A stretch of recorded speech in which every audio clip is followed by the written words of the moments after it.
Bonjour à tous, ravi de vous retrouver pour cette nouvelle page d'actualité en Savoie-Mont-Blanc. Voici les titres que nous allons développer en ce mercredi 12 octobre.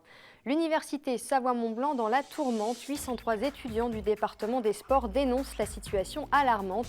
Manque de moyens et d'enseignants, mais surtout de considération de la part de l'UFR. L'université en appelle, elle, à l'État. Et puis, deuxième épisode de notre série consacrée aux artisans de Haute-Savoie. Aujourd'hui, focus sur une boulangère de la Balme de Sillingy. Christina Colombier est à la fois au four et au moulin. Elle produit chaque jour seule ses produits et son pain bio. Mais avant de développer ces titres, un mot de la grève qui touche l'entreprise Baïkovski à Poisy. La société centenaire est leader dans la fabrication de minéraux industriels. 120 salariés y travaillent chaque jour. Ce mercredi, 80% d'entre eux étaient en grève. Ils demandent plus de respect de la part de leurs dirigeants, mais aussi un rattrapage des salaires suite au gel effectué il y a 3 ans. Cela représente 1% par année de salaire gelé. On écoute Joël Nicole, délégué syndical de Force ouvrière. Il répond à Olivia Boisson.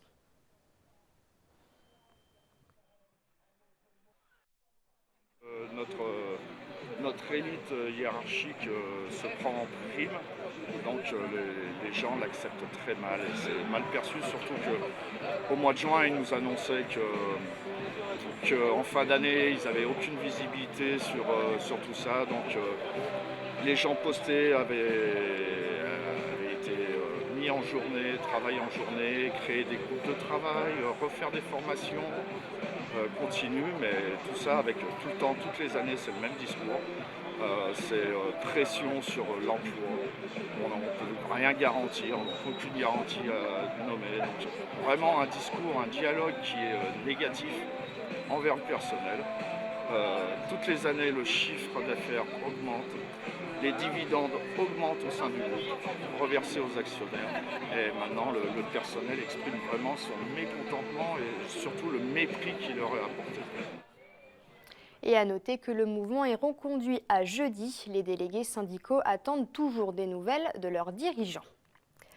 Je vous le disais en titre, c'est un vent de fronde qui souffle à l'université Savoie-Mont-Blanc. Les étudiants en STAPS sont inquiets et réclament plus de moyens et de personnel dans leur département. Ils dénoncent également les conditions de plus en plus compliquées dans lesquelles ils sont amenés à suivre leurs cours. Sébastien Germain s'est rendu sur place ce matin. Un professeur pour 35 élèves quelque peu à l'étroit. Une salle de classe usée par le temps. En caricaturant, voilà à quoi ressemblent les cours en filière STAPS sur le campus du Bourget-du-Lac de l'université Savoie-Mont-Blanc. Une situation dont les 803 étudiants inscrits en sciences et techniques des activités physiques et sportives ne veulent plus.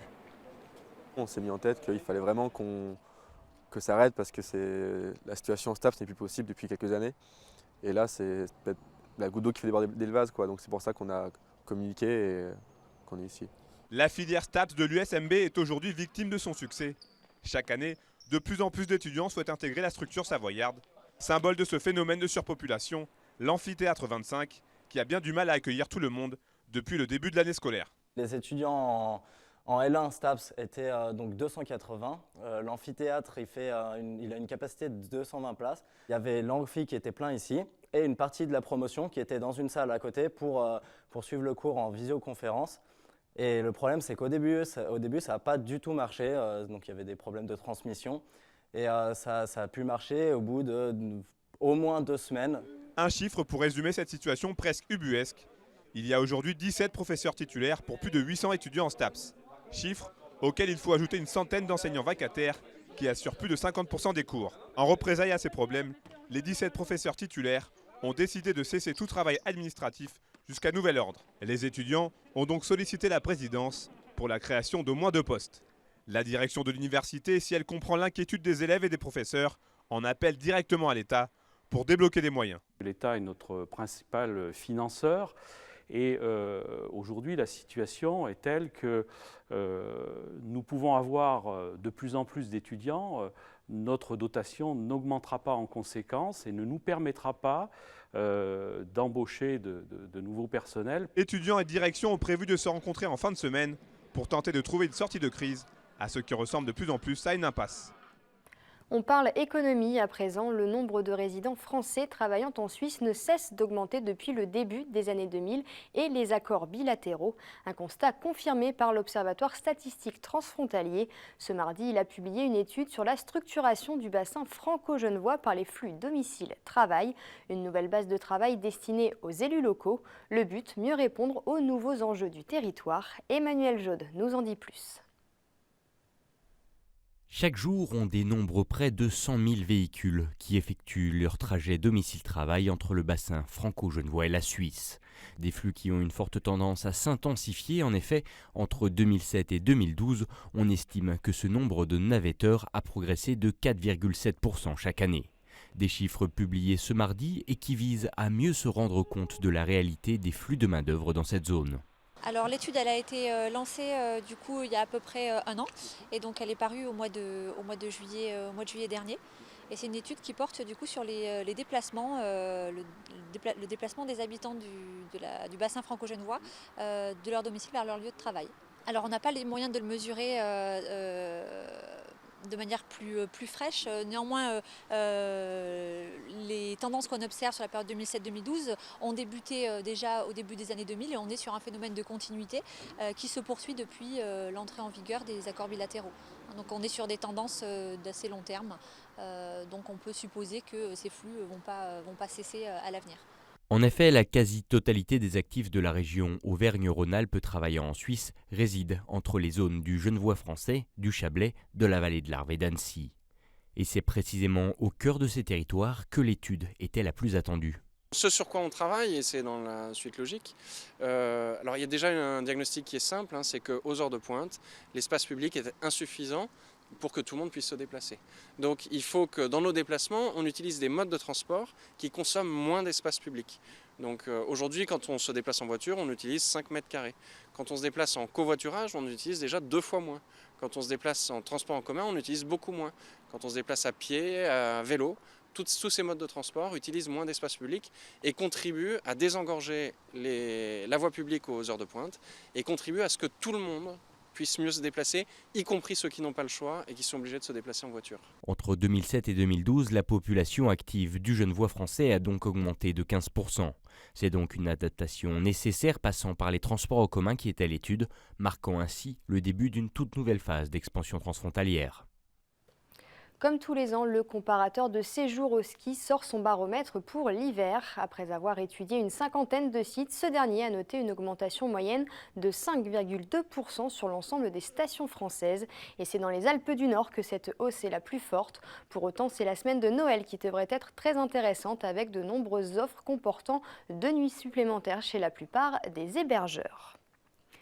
Deuxième épisode de notre série consacrée aux artisans haut-savoyards. Aujourd'hui, nous nous intéressons au métier de boulanger et plus précisément de boulangère. Moins de 5% de ces artisans sont des femmes en France. Traditionnellement, monsieur est au four et madame à la vente. Christina Colombier, elle, s'est fixé le défi de faire les deux. Dans sa boulangerie de la Balme de Sillingy, l'artisan boulanger produit et vend du pain bio. Fanette de Buisson l'a rencontrée. La Balme de Sillingy s'éveille en douceur. Mais chez Christina Colombier, c'est déjà l'effervescence. La boulangère déborde d'énergie. Depuis 3 ans, elle fabrique pain et brioche, seule, dans sa boulangerie bio. Le geste est assuré. Pourtant, il y a quelques années seulement, Christina travaillait dans une entreprise de formation en management.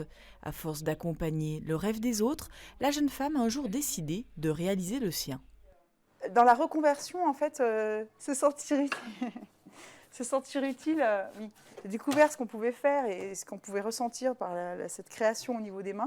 Après, oui, c'est quelque chose d'évident. Et hier encore, je rencontrais des gens de la chambre de commerce et d'industrie.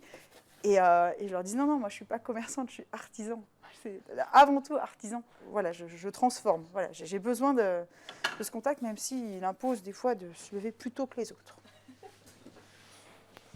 Avant de s'installer, Christina Colombier a multiplié les expériences boulangères en France et à l'étranger. Elle sait ce qu'elle veut et ce qu'elle ne veut pas.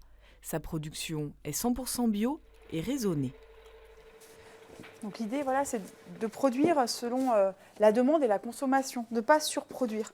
Donc aujourd'hui, il n'y a que 3 pains aux noix. C'est ridicule, mais je vais les vendre. Alors que peut-être que si j'en faisais 6, je ne les vendrais pas. Respecter notre travail et puis et le consommateur, il est aussi content parce qu'il s'y retrouve au niveau du prix également. Il est 11 h. La boulangère laisse la place à la vendeuse. Quoique, l'infatigable Christina enfourne, pétrit, prépare entre deux ventes. Le comptoir et le four sont à quelques pas l'un de l'autre et tout est fabriqué en transparence. C'est un choix et pour l'instant on va dire que c'est une nécessité financière. Non, c'est un choix parce qu'en fait j'ai besoin des deux. J'ai besoin de produire, j'ai besoin de faire du pain, comme avant je faisais chez mes anciens patrons, mais j'ai aussi besoin de vendre. J'ai besoin de rencontrer le client, j'ai besoin d'avoir son retour et surtout je pense aussi que en tout cas moi mes consommateurs sont aussi contents d'avoir le producteur. Christina Colombier a été lauréate du concours Initiative au féminin il y a quelques mois. Une belle récompense pour cette femme de défi, un défi réussi les mains un peu enfarinées, mais toujours le sourire aux lèvres. C'est la fin de cette édition. Merci à tous de l'avoir suivi. Juste après ce journal, retrouvez Destination Montagne. Emmanuel Jaudet et François Pureau nous emmènent du côté de Tignes pour les préparatifs de la saison.